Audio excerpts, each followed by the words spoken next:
Brandon Bruce Lee lahir tanggal 1 Februari tahun 1965 adalah seorang aktor dan seniman bela diri Amerika.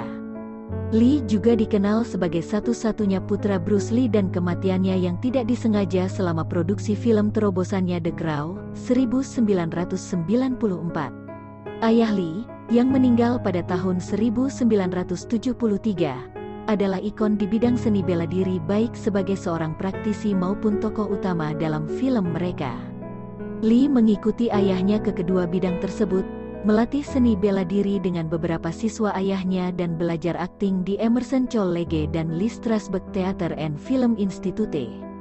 Pada tahun 1986, Lee membuat debut layarnya berlawanan dengan David Carradine dalam film televisi Kung Fu, The Movie, di mana ia menerima penagihan kedua dan membintangi peran utama pertamanya dalam film aksi Hong Kong Legacy of Rage.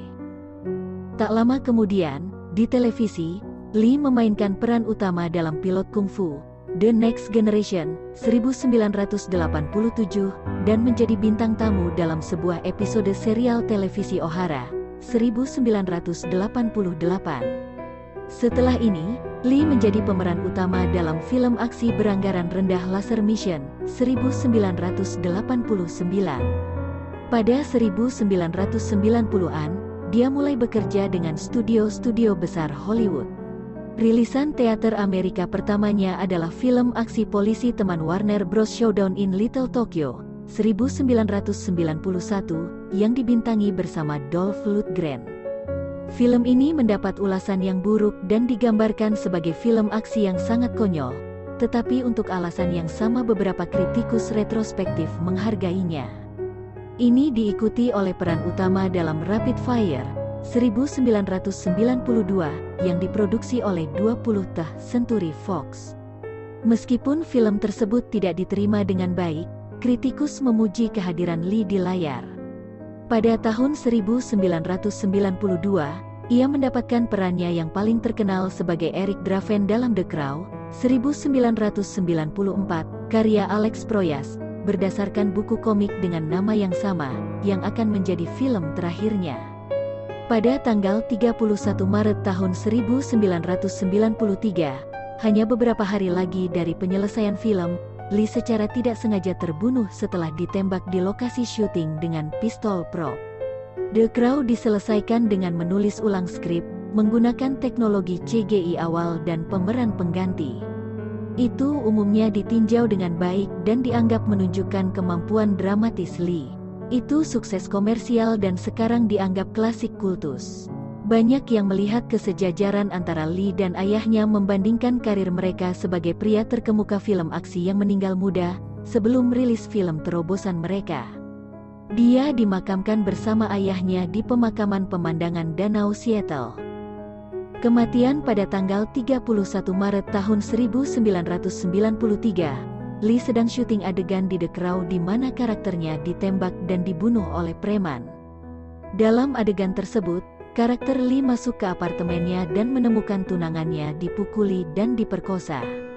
Karakter aktor Michael masih menembakkan revolver Smith & Wesson model 629, 44 Magnum ke Lee saat dia masuk ke ruangan. Dalam adegan sebelum adegan fatal, sebuah pistol diisi dengan peluru dummy, peluru yang memiliki peluru tapi tidak ada bubuk atau primer, sehingga close-up akan menunjukkan peluru yang tampak normal.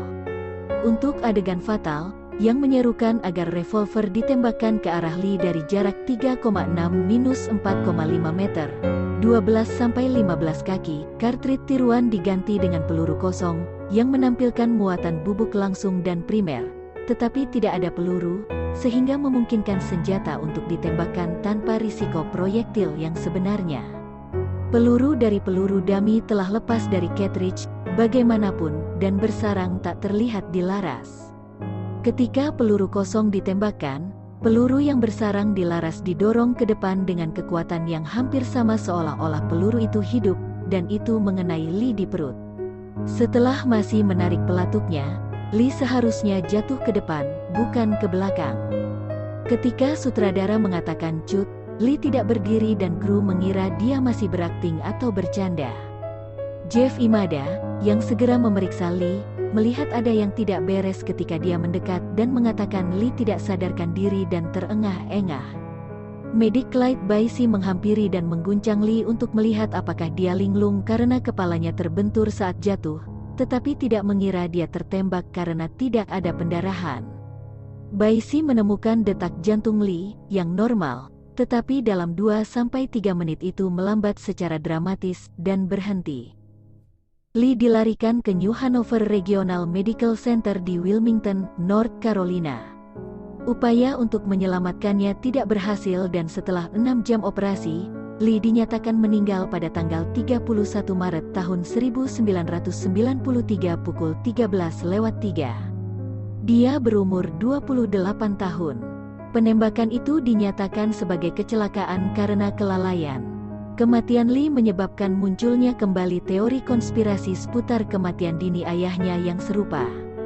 Lee dimakamkan di samping ayahnya di pemakaman Lakeview di Seattle, Washington. Sebuah pemakaman pribadi yang dihadiri oleh 50 orang berlangsung di Seattle pada tanggal 3 April. Keesokan harinya, 200 keluarga Lee dan rekan bisnis menghadiri upacara peringatan di rumah aktris Polly Bergen di Los Angeles. Di antara para hadirin adalah Kiefer Sutherland, Lou Diamond Phillips, David Hasselhoff, Steven Seagal, David Carradine, dan Melissa Etheridge. Batu nisan Lee, dirancang oleh pematung lokal Kirk McLean, merupakan penghargaan untuk Lee dan Hutton. Nisan itu berbunyi, "Untuk Brandon dan Eliza, pernah bergabung dalam keindahan cinta sejati." Ini terdiri dari 2 persegi panjang memutar dari granit arang yang bergabung di bagian bawah dan terpisah dekat bagian atas. Itu mewakili Eliza dan Brandon, keduanya, dan bagaimana tragedi kematiannya memisahkan kehidupan fana mereka bersama, kata ibunya, yang menggambarkan putranya, seperti ayahnya sebelumnya, sebagai orang yang puitis dan romantis. Karena kita tidak tahu kapan kita akan mati, kita menganggap hidup sebagai sumur yang tidak ada habisnya. Namun semuanya terjadi hanya beberapa kali, dan jumlah yang sangat kecil sebenarnya. Berapa kali lagi Anda akan mengingat suatu sore di masa kanak-kanak Anda, suatu sore yang begitu dalam menjadi bagian dari keberadaan Anda sehingga Anda bahkan tidak dapat membayangkan hidup tanpanya? Mungkin 4 atau 5 kali lebih banyak. Bahkan mungkin bukan itu. Berapa kali lagi Anda akan melihat bulan purnama terbit? Mungkin 20. Namun semuanya tampak tidak terbatas.